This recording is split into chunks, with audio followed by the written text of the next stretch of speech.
God, give me all hands in here. Yeah, here we go. Today we got a good one for you. Of course, Dan's here, as he always is. We got him up in time today. But today the spotlight's on Anthony Baiocco. Oh, let's get the right. Is that the right? Let's say it right. Baiocco. Did I get it right? Yep, Baiocco. Baiocco. What did I say? You said it, just slow. Come on, man. He's always getting on me, man. He's like Abbott and Costello. I guess I'm Abbott. No, I'm Costello. I don't know. No, he's from Canada. He don't know the guys. Anthony, now we got your name down right, okay, is a dedicated softball player and community builder. Born in Chester, Pennsylvania, my home state, Anthony played baseball and football in high school before finding his passion in softball.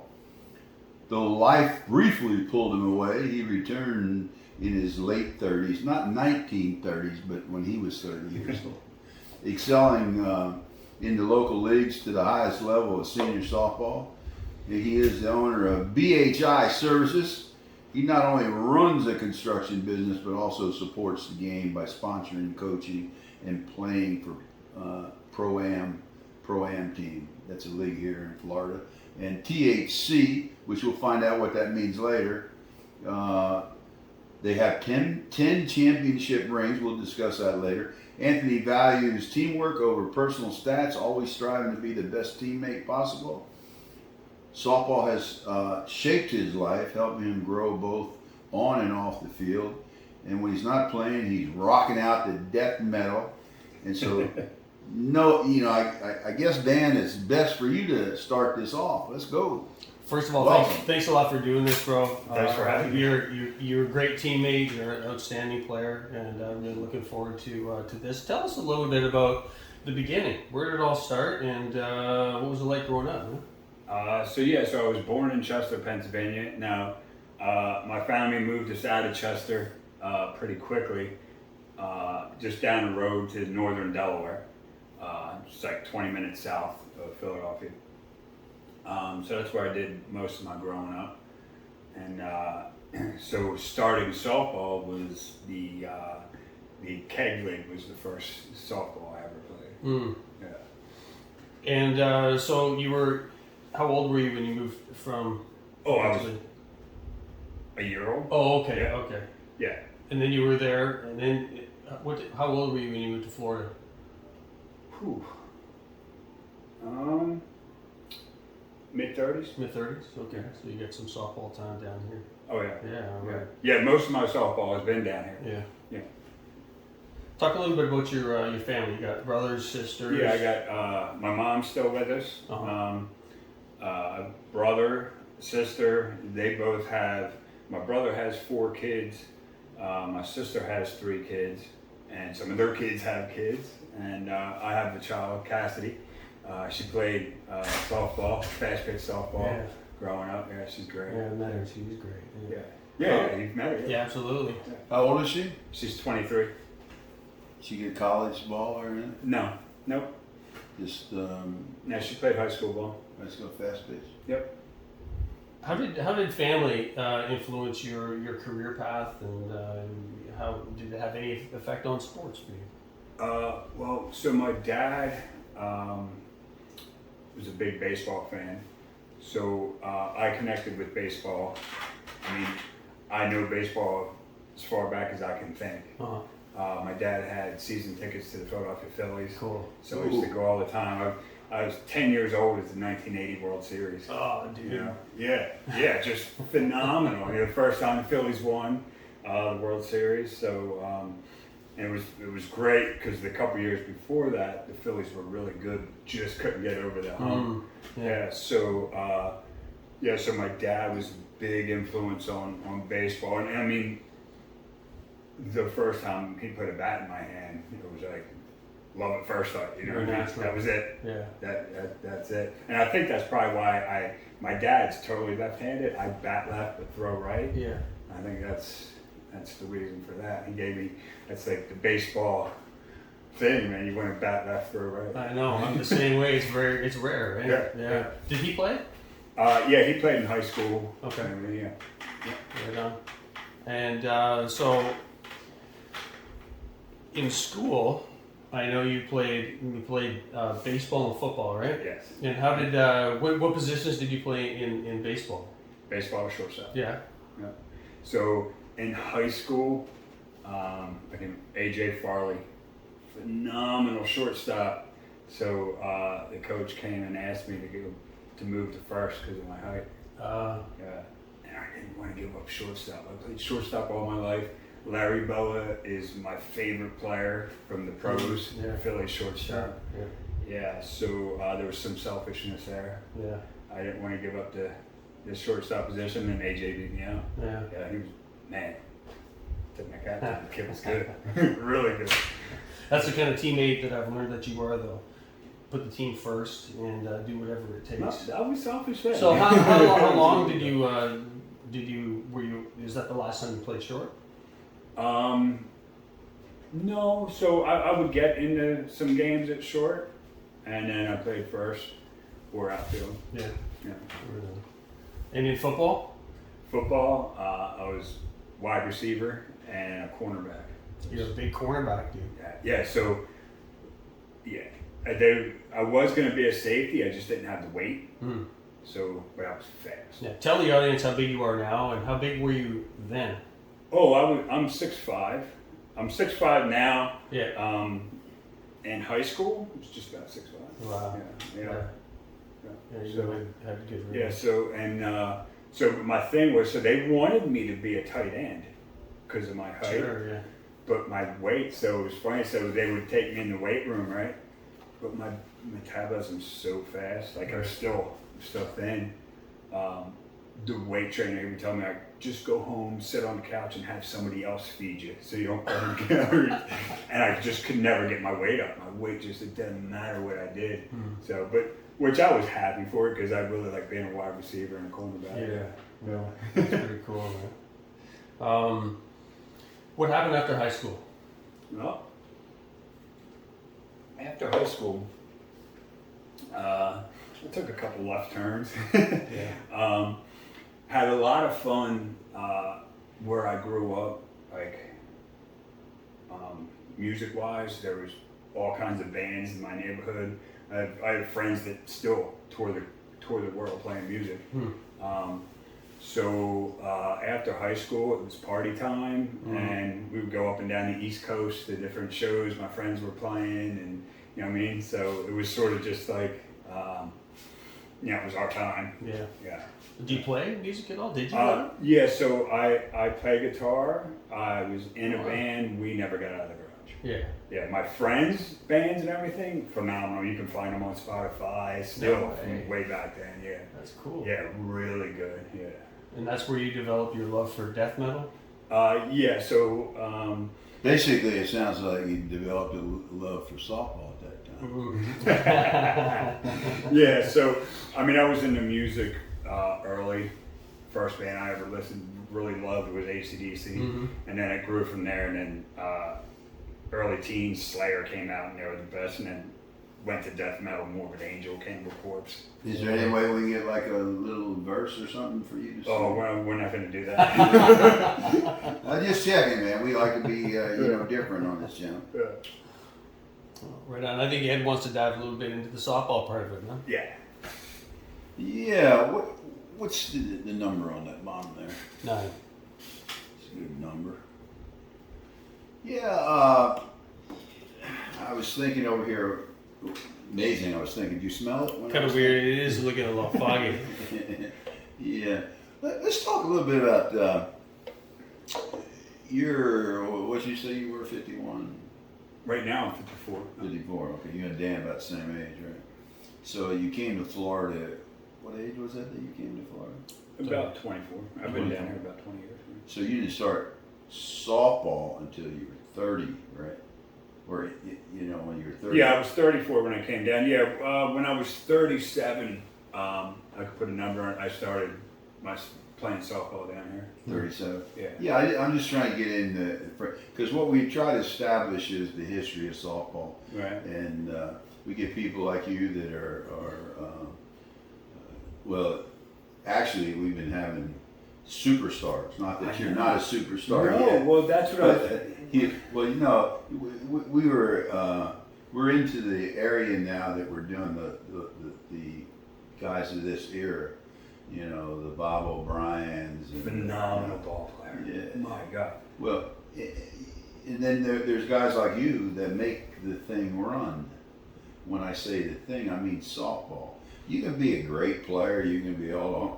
A lot of these great players that get all these contracts and stuff, they don't do a diddly squat to put the team together, and they ain't worried about, you know, having a good team because they know, well, I'm going to go to the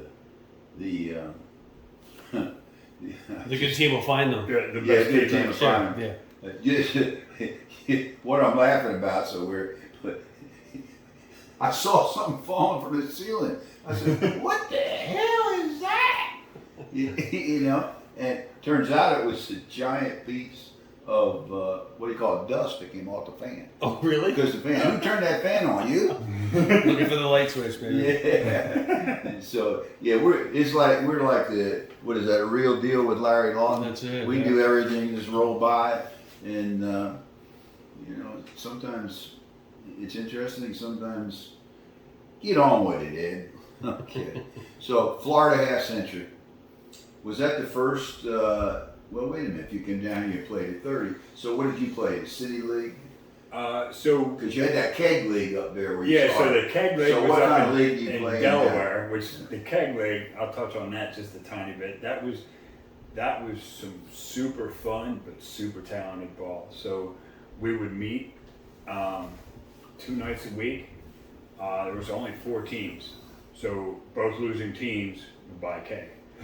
Oh yeah. You couldn't do that now. You know what I mean? So we'd sit in the parking lot and drink. You couldn't do that now. But Because you need 2 kegs. yeah, so there was some really good ball players in that. You know what I mean, just worked all day, and you know what I mean. Here we go. We're gonna take it out on on some softball. So and down here, I played in the Young Buck leagues up at Strickland. Really good ball. Now at that time I was like 40 because I started playing Strickland. That ballpark is where? Daytona. Where at in Daytona? Almost Holly Hill. It's like Holly Hill, Daytona. Who's that ballpark named after? There's a good Robert Strickland or something. Yeah, I'm trying. Yeah. I was thinking that was a softball. It's park. weird they didn't call it Ed Rosefield. No, I think he was a politician. Yeah, not No, sure. shit, they don't know. Yeah, so that was the best. That was the best league ball around there. A lot of guys. So a different team, enough said, who they ended up getting to A ball, or Well, it'd be fair to say when you came into softball was more or less local county by county. You knew everybody in your county, and we knew everybody in Brevard County. And Brevard County played against, was it Volusia County? Is that, what is that? yeah, we're Volusia County. Volusia County, yeah. And there's Seminole County, that. But it was more or less, you know, local. Then, you know, fast forward, you played USSSA, ISA, NSA, what you? Yeah, we played U-Trip. We played ISA for a while in the Daytona, New Smyrna Beach area. They were around a lot. Who was your ISA district director? You remember? Nancy. Nancy. Who? I don't know her last name, but I know it was Nancy because there was 2 tournaments in a row that things didn't go right, and then ISA was never back. We Really? Yeah. Yeah. Yeah. So USSSA, you played, how much of that you played? Yeah, we played a good bit of USSSA. Who was your USSSA district director? Oh, Don't Ralph. know. Ralph Roberts? Is that his last name? Ralph. Yeah. Was he a good softball player? I don't know. He was I thought you were talking about the district, who works for USSSA. Yeah, well, I mean, when you work for USSSA district director, I was one for 25 years. Okay. What you do is your own agent, right? And you're with them. They don't pay you or anything, but you run the tournament, and when you run the tournament, you get $20 from every team that goes to that tournament. Okay. Okay. Yeah, so Ralph was the big guy around the area, and then there was a bunch of smaller directors at the. Yeah, I know, but Robert was more of a player. Ralph Roberts, you probably don't know him because you know that's a damn good ball player. Who were some of the best players back when you were there at that age? Remember? Oh, easiest best player in our area is Sean Jones. He's a stud. Yeah, Sean Jones. But you got that's now, right? This Even back then. even back then, Sean Jones. Yeah, so Sean. Yeah, if you look him up on the thing, look at offensive boards. Yeah, guy's phenomenal. Mm-hmm.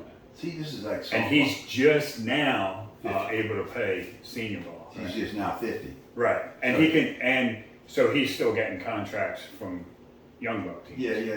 Too. Well, here's the dilemma that I have, right? I don't know. I don't know if I know that guy, but 28 years difference. There's no reason for me to know. Right. You know, what I mean, Yeah. I know pretty much a lot of people, and a lot of these newer people because of my show. But in the world of softball, you pretty much antiquated after 20 years. You know, from the next group coming. Right.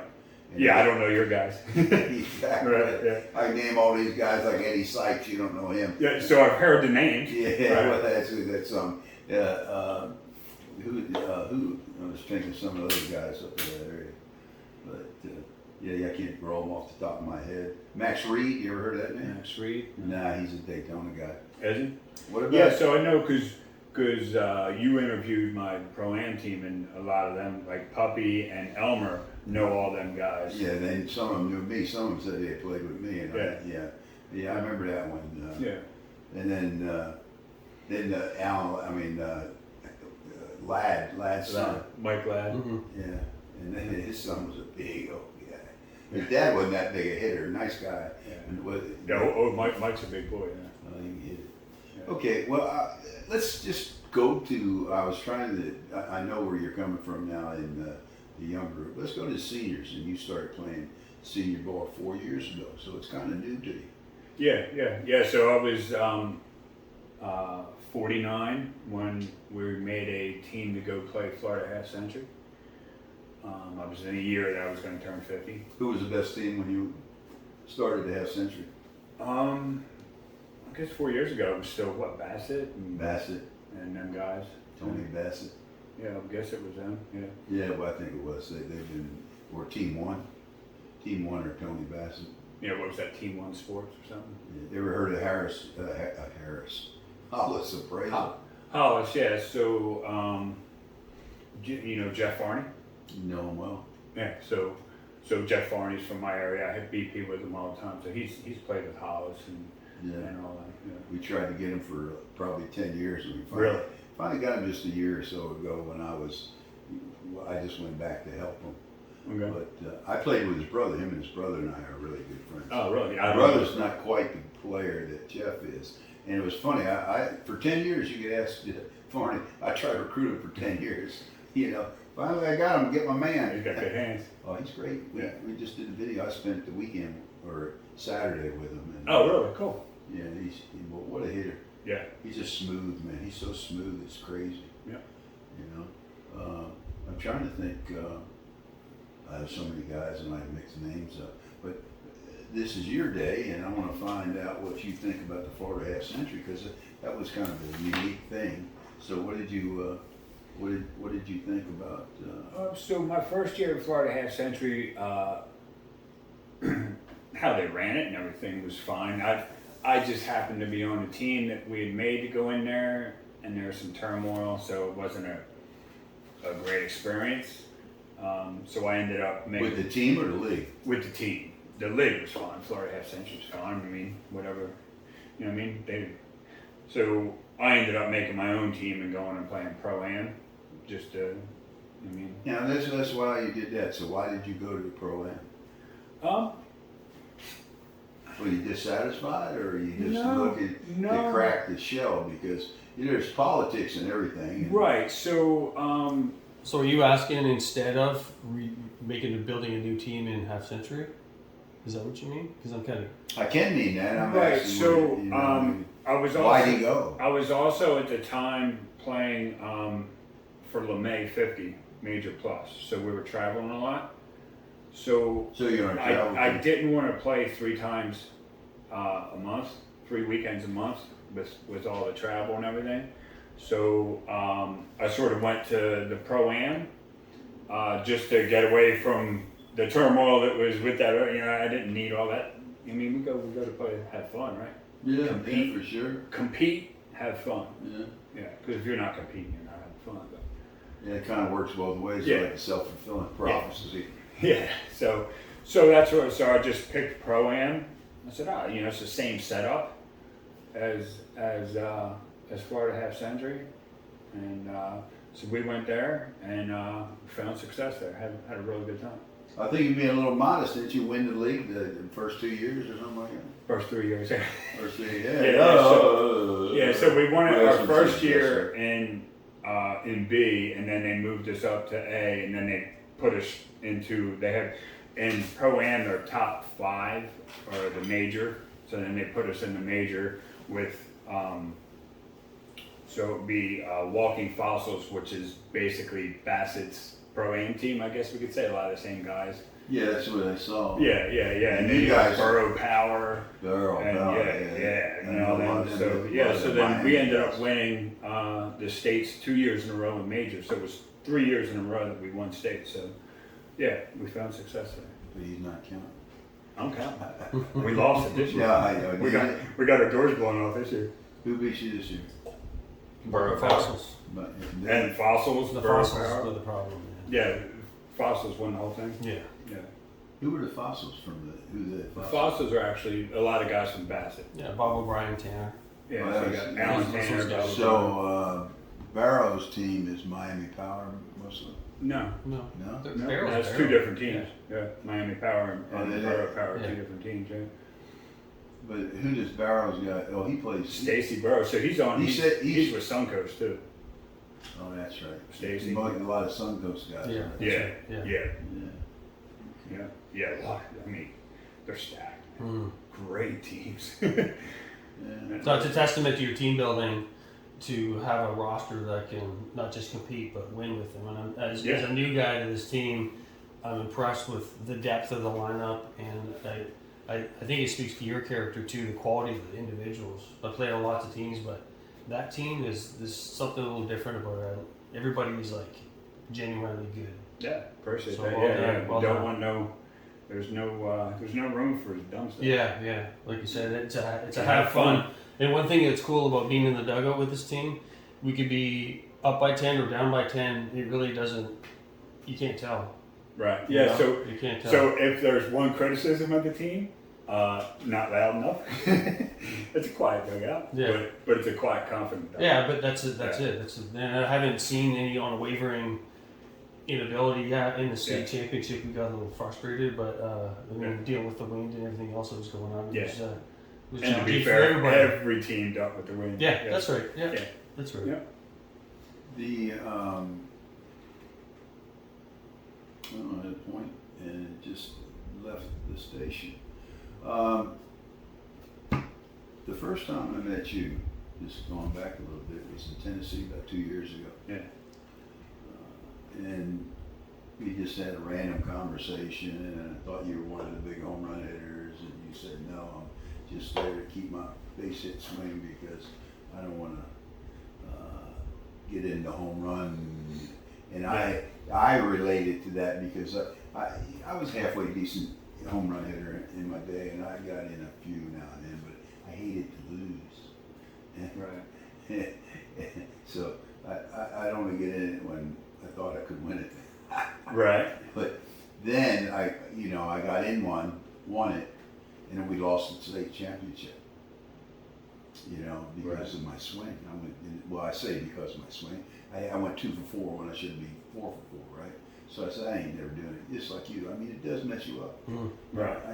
I guess the big guys, they're doing it all the time anyhow. I guess guys. Yeah. So it was funny. So when you were there, so at that time I was with Walker Brothers, which is a phenomenal team. Yeah, so yeah. we had a bunch of guys on there that, I mean, they could lose a ball in a second. So my job on that team wasn't to hit home runs. my job on that team was to get on base, so that's what I was there to do. Well, yeah, and the more I see you hit, you're a pretty damn good hitter. Oh, he can hit him. Yeah. You're almost good as this guy Dan here. Right? I I think you can hang distance with him. I don't know, man. The velocity off his bat is. I'd have to walk the box to try and get his velocity. I don't think the walk into the box is it, but it might be. Who knows? A little momentum going forward. I'm like all over the place with whether I believe in that walk in the box. Until, I believe in it for Dan. Huh? I believe in it for Dan. I do too. The art of hitting part of the story, right? Yeah, whatever works for you. You talked about that too. The changing like bats or whatever. Yeah. What's the best bat? What was your answer? Yeah. Whatever bat fits your swing. There you go. Yeah. There you go. Yeah. But my basic fundamental of my the 3 T's of hitting, or the art of hitting, the concept, the art of hitting. The 3 T's are really the mechanics that go into, and all the dynamics that you have to have to be a good hitter. But the concept is, art of hitting is personal. And if you go in there and listen to everyone talking about hitting, they're going to tell you everybody's hitting stance is different. Mm-hmm. And I was working on a piece earlier in the week about the way people held their hands. And when I say people, mostly baseball players, because nobody gave a rattles snakes difference. I don't know what, I was going to use a metaphor, but it was one with bad words in it. So we all know what you're saying. Yeah, but nobody gives a shit about softball stance, right? But baseball players did it. They got them all over. You should see some of the baseball stance. They were like so crazy. It was like. Oh, I'm a baseball freak. Yeah. Well, you have you ever seen Castle. that? Have you? Right. Yeah. What an unusual starting position, right? Yeah. But everybody gets to load. And there's a guy. Yeah, right. And there's a guy around town. I forget his name. I've known him forever. His father's a guy that was a founding father of softball in Vero Beach, and he always held the bat. He come to bat. He held the bat here and his other hand up here. Okay. I remember this when I was 20 years old, when these guys old time, and then he come around and swing and probably get hits. I said, I've never seen anybody in my life do that. In all these years, the only guy I ever seen do it was him. But now I get on the internet this week, and they're saying they were doing it back in the 40s. Oh wow! Yeah, and that was really a thing. And there was one of the baseball players. Yeah, there's who was that? If I could call Gino right now, he'd like that. Yeah, there's a guy. Yeah, well, Richie Ashburn hold his hands like Richie. that. Yeah. I remember him. Remember $1 million infield? You and I, I'm a Philadelphia. I was born in Philly. Okay. All right. Philly, yeah. So we like half brothers. There we go. That's why I liked you. I knew. I really had it. I'm not all that smart, but I'm. So then you know what John is then? Who? John. What You're from Philly, John. John. Yeah, John is anything. That's John. That's John. That's John. J-A-W-N. Yeah. John is it could be anything. Anything that you talk about, you could throw John in. It's a Philly thing. Dude, I must have been in prison during that time. They have I in prison remember. too. Everyone had drinks over there. Yeah. Yeah. What do we got here? So Hold on a minute. I'm not totally finished. No, I know, but I can't believe this hasn't been part of your thing. So we just hit batting practice, audience, and Anthony's got a real nice overlap grip going, in addition to his nice swing. You want water instead? And so, when did you start using the overlap grip, and what propelled you to do that? That's a good one. I'm glad you brought it up. Okay, so it's a little bit of a story to get there. So when I was still playing young buck ball, I was mainly like a leadoff guy. Mm-hmm. Even through when I was younger playing baseball, I was a leadoff guy. Just loved to go backside through the 5-6 hole, boom, and it would be a double for me. Yeah. Be out of the box to second. So all of a sudden, I started getting thrown out at second, and I'm like, so I go back to the dugout this one time, and I said, man, these guys, their arms are getting stronger, and my whole team, like in unison, Started was laughing. like, "No, you're getting older. You've lost a couple steps." So I wasn't okay with going backside singles. So I was like, all right. So I started pulling, and wasn't getting enough power. So I had to start with just 2 fingers. So over. so was somebody on your team? Did they use overlap grip? Oh yeah. Barry Crawl. Okay, Who? and he was in. Barry Crawl. He was in the good. So Barry Crawl, his swing is so quiet and then violent. Just yak! The snap and the whip. The violent swing is. Oh man, God, when he hits the ball, you're just like, oh my, you cringe. Jesus. And he was full overlap. So, and when I first tried full overlap, I was like, I had no concept. Did you ever see anybody with overlap grip that wasn't a good swinger? Good swing? Good hitter? No, not that I can point out. I rest my case there, boy. So I had to work my way to it. First, like 1 finger down, Yeah. and then the next, and then drop my pinky off at the bottom, Yeah. and then the next. I did the same. Yeah, How long and did it take you to you? That was your go-to all the time. About 2 years. 2 years. Yeah, because I used a 2 finger for a while because Okay. I could still really control where I'm going, but I still had some pop in the pool. I know the answer to this question, but for the audience, do you feel that you've lost any control with the overlap grip? Yeah, there's a little bit of loss, but I don't even notice it now. You can pay both lines, dude. Still, yeah, I can hit both lines. Now, I probably can't swing if I go back to a full grip. No, I don't think I could. Yeah, Most people can't that ever make that Yeah, transition. yeah, I Yeah. probably can't. It's So, weird. I don't want to say that there isn't loss of control of barrel going to a full overlap grip. So, and then once you committed to that, the power that you were looking for, did you find it? Yeah, still, I mean, do we ever have enough?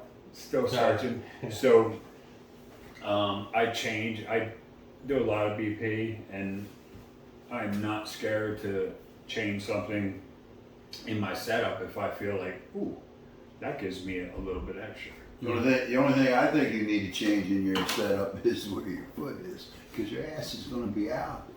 That back Oh well, foot. that was just because in of BP today because yeah. how they were pitching, Yeah. so I moved up a little bit. But But usually my back foot is right in the middle Yeah. of that plate because so when I stride, my back foot really comes forward. I watch you a lot in the games I've seen, and of course I saw your back break today. And ain't nothing wrong with your swing, but you know, I was trying to figure this out. This is a little self-serving. You said, had you ever heard anybody? I never did ask them if you ever heard the name Ed Rose. Ed Rose? Did you ever hear that name Ed Rose before I met you in Tennessee? No. You didn't know who the hell I was. So Right. you talked to But you strangers gotta on remember. cameras. I'm a nobody, so it didn't matter that I didn't know somebody. Well, look, man, I'm gonna tell you the best statement I ever heard. I ain't know nobody either, but I was sitting in a restaurant with my son over in. My son knows everybody in the wrestling world, right? And we're over in Clearwater, where all the wrestlers hang out there. I guess one of the greatest wrestlers sitting next to us, and my son said, "That's I forget his name, but let's just say Dusty Rhodes." But it wasn't Dusty Rhodes; Okay. it was some other younger guy. And I said, well, I'm going to talk to him. I said, no. So I started talking to him. I said, who? He said, I'm Dusty Rose. I said, well, I never heard of you, man. He looked at me and said, hey, buddy, don't worry about it. I never heard of you either. Right? Yeah, so that's the way it works. Yeah, my daughter likes that wrestling stuff. Well, yeah, but, you know. She just got back from Indianapolis. She went to The Indianapolis to some. the pitcher, is she still pitching, by the way? No. No, you're not playing no more. No. Well, she does pitch BP for us sometimes, Does she? and really? she's really good, actually. Yeah, Really? I'm begging Anthony to bring her all the time because it's. And when she played, she She's didn't money. pitch. She played second base or center field. She just played fast pitch. Is she gonna play something? Is she thinking about playing slow pitch maybe sometime? She did a little bit in Delaware before she moved down here, and they did well. She's just, I don't think she has the passion right now for it. Yeah.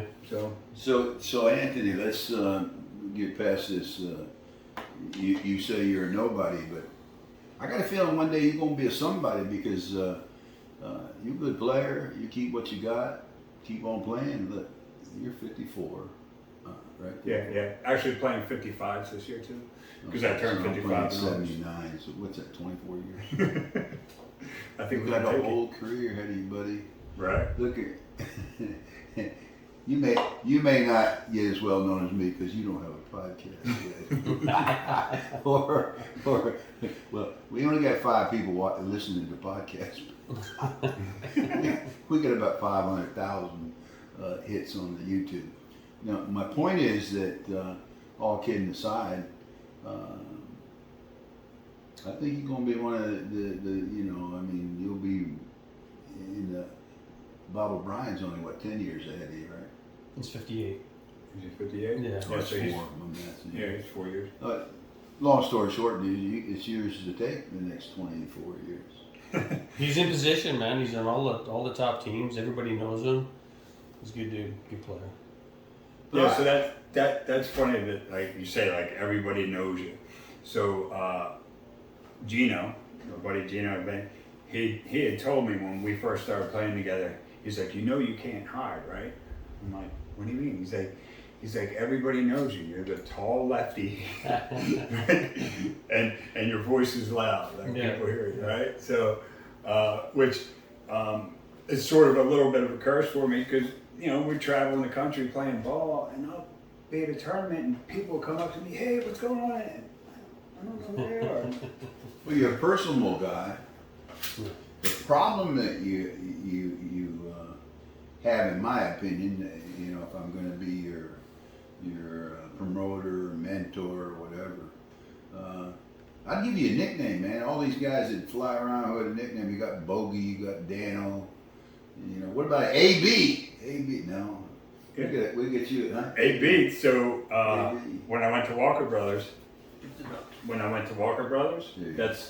they started. That was my name with them. AB? Yeah. So I get it. See, that's what we do, man. Yeah. You see, I'm surprised because I lived in Philly. I was really in Brownsville, Trent. But in our area, we never did anybody. Everybody had to have a nickname. Yeah. So my nickname up north is Bach. B-O-C. Bach, B-O-C. Yeah.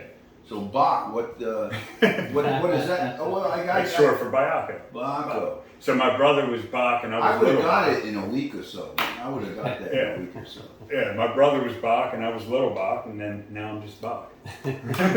So let me ask one more question. We'll turn it over to Dano here. Sure. Sure, he's kind of biting at the bit. Chewing at the bit. It's the energy drink you gave me, Ed. Chewing Would you put in? Yeah. Would you put Yeah, in? I'm getting a little more. I don't know. It tastes pretty good. But now I just lost the question I was going to ask him. But no, what's it look like for you? The future of softball. I just planned one out for you. That's could be a possibility. And the one point I was going to get in there, but Dan stopped my train of thought. He probably knew what I was going to say. It was about him. But one of the things that impressed me about you, and you're going to think this is funny, and you're going to think that Dan paid me to do it. He showed me the receipt. I met you and I liked you, didn't know who the hell you were, and you didn't know who the hell I was. Okay, all good. But this guy's got something, and then I saw you again, and I saw you with, and then when I saw you with Randy, Okay. and me and him go a long way back, and we were very much on the same page. I said, well, he's got his stuff, and I watched it, and I said, good game. But the biggest thing was that you smart enough to pick up Dano. Really, because that's the way you do it. I mean, that's the way I made my living. Is look, I got as many wins as anybody in this country. Now, Yeah, I seen your ring box. yeah. And if you've seen my matrix on winning, been on the best team out of Florida since I was 35 years old. And I tell you this, not that, I'm proud of it, and all that, but it don't mean nothing, that, and, go up to somebody else and, who you got, who gives a shit? But my point is, the way I got there was recognizing guys that I would pick up that weren't on the top recruit list because people didn't know him, they moved in or whatever happened. But that's a smart pickup. Yeah. So a couple of guys are gonna be running around here a couple of years and say, I wish I took Ed Rose's advice and picked that Carlson kid up. Yeah, He's so too many damn home runs. I may be wrong, but from what I remember, LeMay said, yeah, we have a new guy, Dan, coming. Ed Rose turned me on to him. Well, that's what it was. I turned him on. Said he could play ball. So then that first tournament I played with Dan, I seen his speed, his swing. I was like, all right. Well, that's what I'm saying. That's what you got to have, dude. I immediately, I asked you that weekend, hey man, you play any pro-am? Hey, man, you know what I mean? That's the way it rolls, buddy.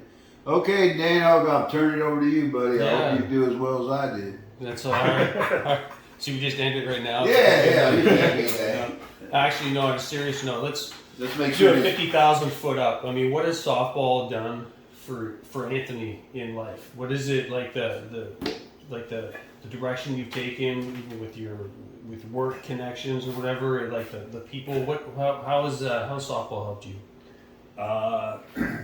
Well, first of all, softball, the camaraderie, the people that you meet. I know he had said something in the beginning thing. So back when I was playing in them young buck leagues and coming up, I mean, I was a little bit older than them guys, but I was loud, hot-headed. So I wasn't getting on the best teams. Because of that? Let's just say most people didn't like me. If you were in the other dugout, you didn't like me. Right. So, and at the time, you know what I mean, that was my mentality. Yeah. You shouldn't like me. Right. You know what I mean? And so as playing ball goes, and then getting into senior ball, I met even before senior ball, I had played with Gino, and then when senior ball, me and Gino started playing together again, and Gino's an intelligent guy. Yeah, he is. Yeah, real intelligent guy. And he started just talking real life stuff to me. And so when I used to make an out, like everybody knew I'm making out because I was really hard on myself. So that out would tumble. You know what I mean? He was a good enough friend to tell me what that looked like. Okay. Right. Yeah. And he was also a good enough friend to help me get out of it. Right. You know what I mean? Yeah. And now even fast forward now we have Elmer. Yeah. Elmer Mason, which in the softball world, guy is phenomenal, Yeah, right? Beautiful dude too. Which one's Elmer? Elmer, He doesn't wear a hat. He hits 3 or 4. He hits 3 or 4 on any team he plays on. And just kills Where did it. he play? Was he there? Big time military ball. He played. Was he there in Lakeland when I was there? Yeah, he was. Yeah. You've interviewed him. On my team. He knows you. He's played with you, or against you, I guess. Yes, he's played against you. He's and he was the coach of the USA Army team for a couple of years. I think I did talk to him. Yeah. So and he is even, you know what I mean, he's like Gino, right? Was he a little guy? Well, he's short. He's short, but he's strong. He's strong. Played in the outfield, right center or left center? No, is it second base, first base. Yeah. First base. Yeah. Well, I had to go look at the video. Yeah. So he is really taken on that kind of a role too with me. That, you know, I mean, I rest of them. So I like his thing, which I was actually passing it to you this past weekend. Yeah. You know, that only hold on to that out for like 8 seconds. That's what Elmer tells me. You got 8 seconds. After 8 seconds, that's got to be gone. You got to be back to, you know what I mean, you got something else to do. And when you do your next plate, you go up to the plate next time, you're 0 for 0. Yeah. Just like my son says, you got to have amnesia. Yeah, that's one of the keys. Keep that, because we're going to ask you. Keep the amnesia. Dan, I don't know where you're going yet, but let me give you. But I want to ask him to give us 3 keys to being a good hitter, and the next one would be what makes a good teammate. You like that? Or you got another one? No, go ahead, No, I will go ahead and do this one, and you do the final one to close it out. Sure. Okay, because we're pretty much there, right? Yeah. So, tell us, what are the three first day with my new tongue, Okay. 3 keys to being a good hitter? From your standpoint, what do what makes you successful? Try to make it in 3 points. And the 3 points, I mean, obviously practice and BP. I'll wrap practice, BP, and the gym all in one, right? Because if we're not in shape, if we're not building, we're not moving, pushing, right? What you call that? Build, move, and grow. Yeah, and hit your pitch. Oh, right? yeah, bingo. So I don't care who the pitcher is. If I'm hitting my pitch, I'm gonna hit 800. Yeah. If I'm swinging at his pitch, I'm gonna hit 400. Yeah. Right? So define your pitch. I mean, My not spot. your pitch. Something I can drive. A ball you can drive. Yeah, a ball that I can drive. No matter where, but Yeah, no matter where and no matter the count. I know there's a lot of people on the other side of the fence on this. If I work the count to 3-1, I work that count to 3-1 to get my pitch. Yeah. I'm not gonna watch my pitch hit the plate Yeah. and now give the pitcher his pitch Sure. that I have to hit. So I swing 3-1. Yeah. Now, when I make an out swinging 3-1, I hear it back. Mm-hmm. And rub Yeah. it in. Yeah. Yeah. but what you're saying there is be aggressive, Yeah, hit your and pitch. don't let the umpire make the decision. And also, don't swing. You got 1 strike on you. Don't swing at a ball that's maybe a strike, but not your pitch. Yeah. So Yeah. is it difficult? Have you had a difficulty laying off those pitches? And if you have, how did you fix it? So, I'm sure that you've noticed, like I swing early in the count. So a lot of guys walk up to the plate and they're not swinging until they take a strike, right? So pitchers are really in mode of what's their defense say? Hey, get ahead here. That's not such a good idea in today's count world. Right. So now pitchers get to know you, and but the thing is, I also like a really inside pitch. Looks great to me. So that's usually their first or second pitch to me, and then a pitch off the plate inside that I have to go out and get. So, yeah. So have you had to rein yourself back from swinging at that, and how did you do it? Did you practice different? Did you mental visualization? No, it's more of a mental thing. So speaking of Bob O'Brien and Shaggy both got me out in key situations. Who the hell's Shaggy? Shaggy pitches for Borough Power and Suncoast. Yeah, really. I mean, Yeah, he's good. yeah. Another guy that you just tip your cap to, one of the best in the country. I gotta start hanging out with you guys more so I can get all these big time players. Yeah, so both of them were getting me out with inside pitches just a tiny bit up. So I've mentally, okay, so those are the 2 best pitchers that I see, and that's what they're doing to me, so don't swing at that one. Yeah. I go off their knowledge to tell me Yeah, that's what they're trying. That's where they're getting me out, Yeah. right? Yeah. Sorry, I got you off track. You're fine. What was your third thing to be a successful hitter? Oh, confidence. Yeah. Yeah, you got to walk up to the plate with confidence. Yeah, which is hard to do sometimes. Yeah.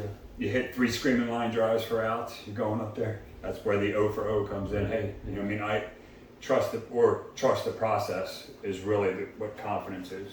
Trust the process. You do the work. Yeah. How many hours do you spend? Yeah. At that open field. Just hitting. So you're saying trust the work after you, trust your process after the work. Yeah. Yeah, so I have, and we all have our own little things. I go up and ask for time on a verbal every time. And the umpire, even as I'm coming up, will say, I know time on a verbal, and I'm like, I have to say it.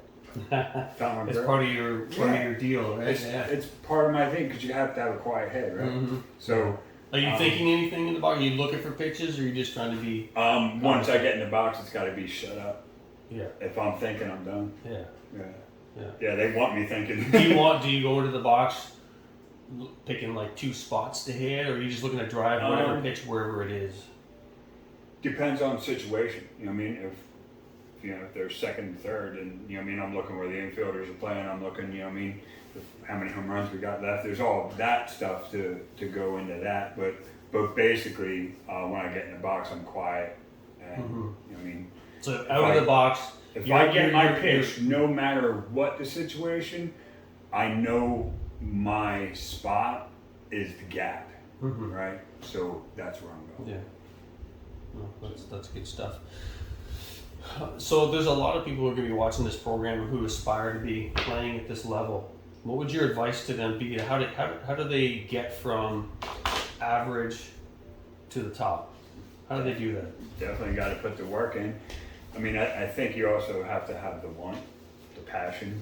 You know what I mean? If you don't have just the total God-given talent to just be one of the best out there, you know what I mean?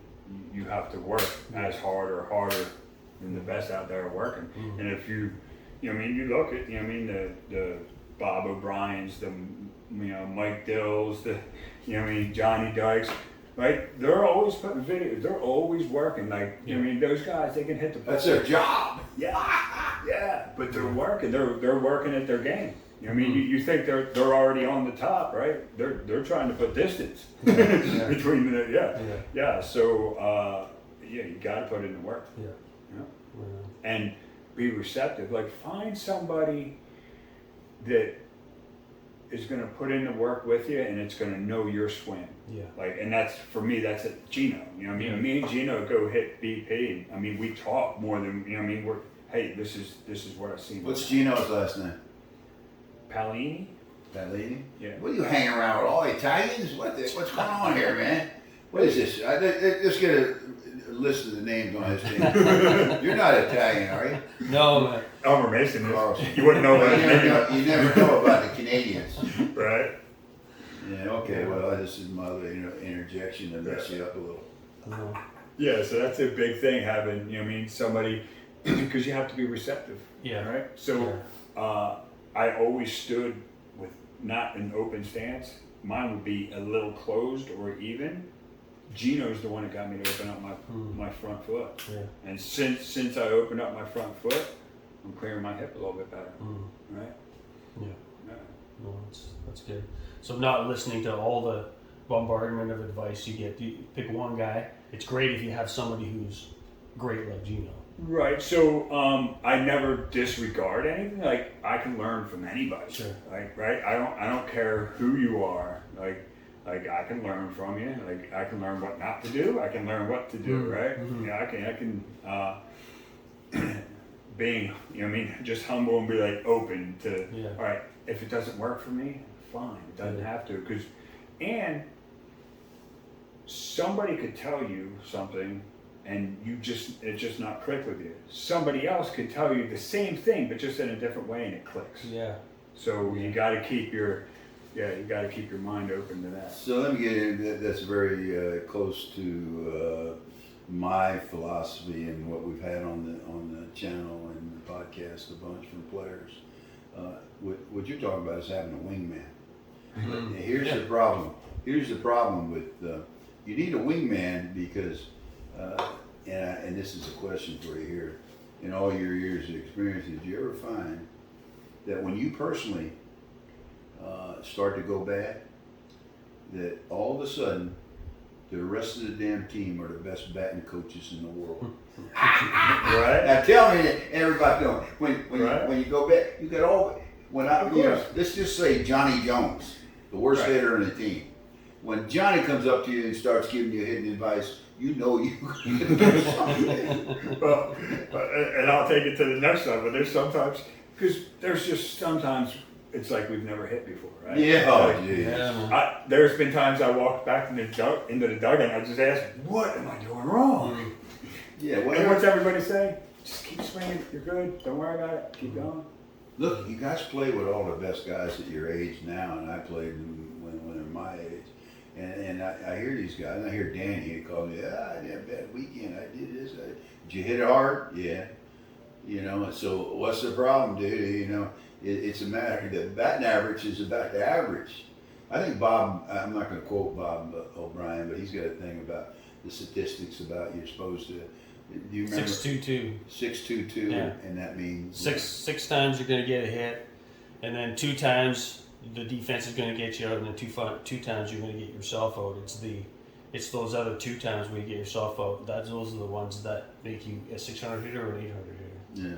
So it's That's pretty consistency, and you know the way I look at it is, and I have my famous saying because I said it, but it's not how good your good shots are, it's how good your bad shots are. And the way I relate to that, you swing and you miss hit it, but it only goes 100 feet, and they're playing you 200, so Right. it drops in. Yeah. So yeah, I mean, this is key. Softball is a fun game. And why don't you figure out how to take it home? Yeah, is there anything else that you wanted to cover that we haven't covered already, Matt? No, it's up to you guys. Whatever. Yeah. Right on. All right, well. We're about at capacity. What about something you'd like to leave for the softball world that Anthony Baiocco? Baiocco. Yeah. I got it. I wasn't as good the first time. He messed me up. Okay. Big Anthony, what would you leave to your new generated fan club out That's there? it. Yeah. The AB fan club.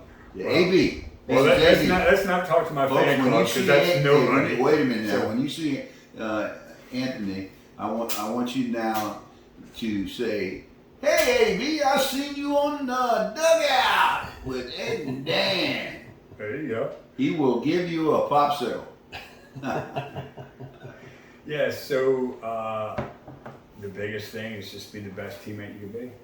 Like that goes further than, you know what I mean? I mean, who wants the bad teammate in their dugout, right?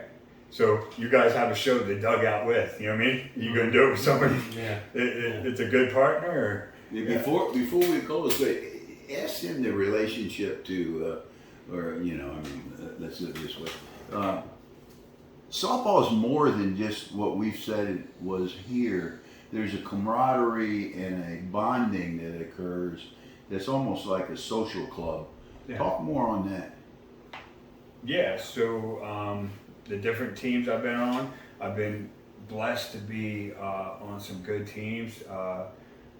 Randy Lemay brought me onto the Border Battle team, so I played for Lemay USA against Canada.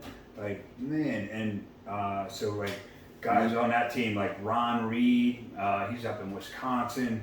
Robbie Allen, he's over in Michigan. So we had guys from everywhere. Andy Packard was on that team. He's from right around here. Yeah, he plays Yeah. plays on. Who's he play on? That guy's ages, isn't he? He's incredible, really. Packard could go play Yeah. against 20-year-olds and Yeah. be a starter and just Yeah. wouldn't even know. You know what I mean? He would just blend right in. Oh, he's a Right. stud, man. So yeah, so now it's great. So you know what I mean. If I'm in the Carolinas playing a team, you know what I mean. I see guys that I've played with all over, and when you see them, you know what I mean. It's like seeing a brother you haven't seen in a while. You know what I mean. Go up, you know. Yeah, Wayne Yoakum out of Tennessee. You know what I mean. Just a bunch of great people. You know what I mean. Great ball players. But great people. They're happy to see you.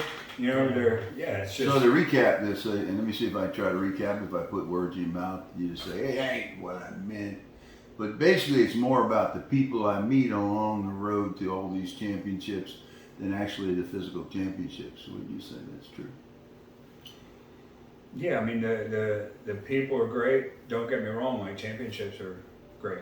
You know what I mean? You know what I mean? If you're going getting your doors blown off every month, you're going to stop traveling sooner or later, right? Yeah. So you got to do some winning, but yeah, definitely the people that you meet, the camaraderie is top dog.